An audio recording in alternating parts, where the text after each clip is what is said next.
Hello, Raleigh. This is Whitney Hill, Whitney for Raleigh. I want to talk about my views on housing and how critical it is for Raleigh's general health that we get this problem taken care of right away as fast as we can. So Raleigh is going to grow regardless. I'm just going to tell you that the die's already been cast. We've cut deals for tax breaks with big corporations like Apple, Pfizer, those type of companies to come into the area, free taxes for 7 years. And so the Triangle area is going to grow. Of course, most people want the area to grow. That we want it to grow, but most people that are in here also want to keep what Raleigh is, the valuable things about it, the reasons why the companies are moving in here. But there is going to have to be some changes, obviously, higher density housing, different types of building code changes and the types of things that are going to enable us to be able to just flat out fit the people in here. But we have a big problem right now. We need to be able to, number one, we need to be building as fast as we can at all levels. Now, you'll hear the term affordable housing tossed around. Yes, we need affordable housing, but right now, Raleigh simply does not have enough houses to live in. That's the reason why housing costs at all levels, whether you're at the highest or lowest, are going up. There's not enough places to live. So you can come in and talk about affordable housing all you want. The affordable housing used to be the Lakes Apartments with a clubhouse and swimming pool. That used to be affordable housing in Raleigh. But when you don't have enough places to live, the guys at the bottom are going to get pushed out. Their rents are going to go up. They're going to get the lease renewal, and their rent is going to go way up. And they're on the fringe. They can't afford to do that. Now they're out in a tent city, and people live in tent cities don't necessarily make great employees. So that's why one of the reasons why we see people standing on the street corners now, just making enough money so that they can go get something to eat. Number two, we need to stop missing middle. Missing middle is where they go into a neighborhood that is an existing, it doesn't necessarily be historic, but Hayes Barton comes to top of my mind as a place where this is being done.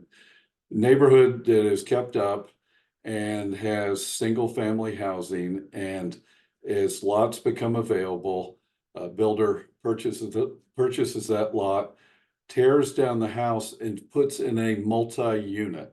Now, I don't want to confuse this with a lot of what's happening in North Hills where they put in a bigger house. This is where they put in a multi-unit.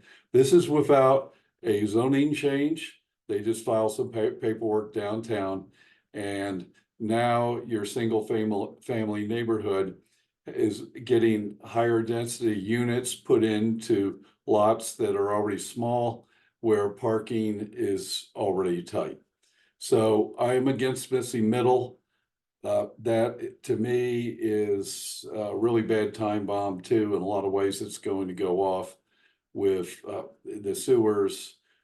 I think it's probably questionable. I don't know this for a fact, but I think long term you're going to start seeing the sewers get overtaxed there. I'm not an engineer. I hadn't looked into that, but it just makes sense that they were probably built for a certain population density, and in the future, that's going to be a problem when you start, tripling, quadrupling the population in there. Next,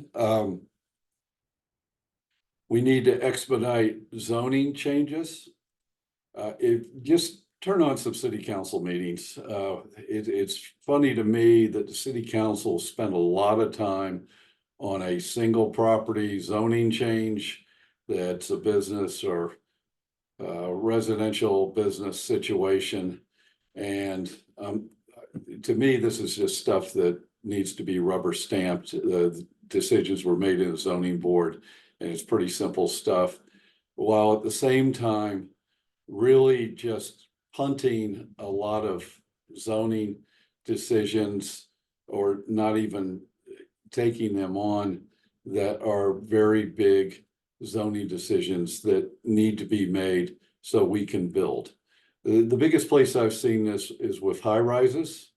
Right now, there's a high rise in Smoky Hollow that's being held up because some people don't want that building in their skyline that live a few blocks down.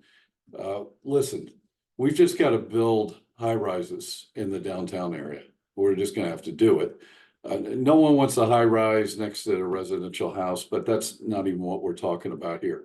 So we need to be building, even with luxury high rises. We need to be building. We've got to find places for people at all income levels to be able to live. And so the zoning a lot of times is going to have to change for us to be able to do this. So we're going to have to expedite zoning changes. We still want to make good zoning changes, but we need to be able to push those things through quickly. That's not happening right now. Our zoning process has a lot of malaise. And one of the other areas I think that we have to look at is with inspections. It's questionable whether today our inspections personnel are really qualified. We lost a lot of people during COVID that had been in the inspections department for a long time.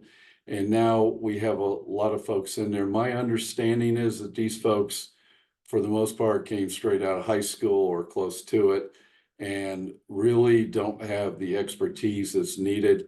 It makes me wonder now with the building that we are doing, how good it actually is.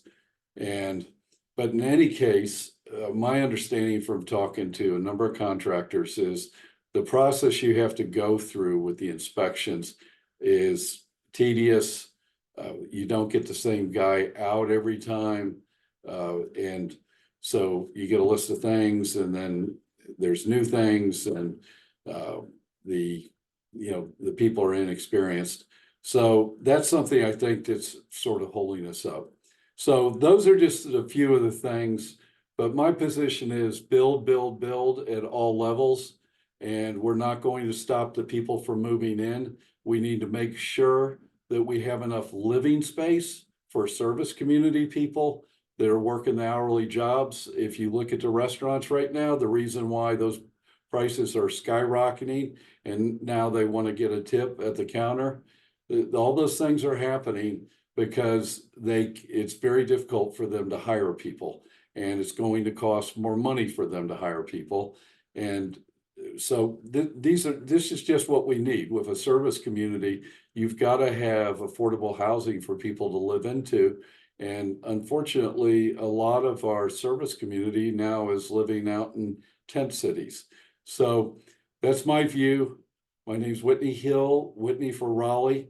I'm running for City Council, District A, this year in the fall election. Look for me there. Whitney for Raleigh. Thanks for listening to this message. Please tell 3 people and subscribe to the channel if you like this video. And I'd also like to hear your comments back. Thank you.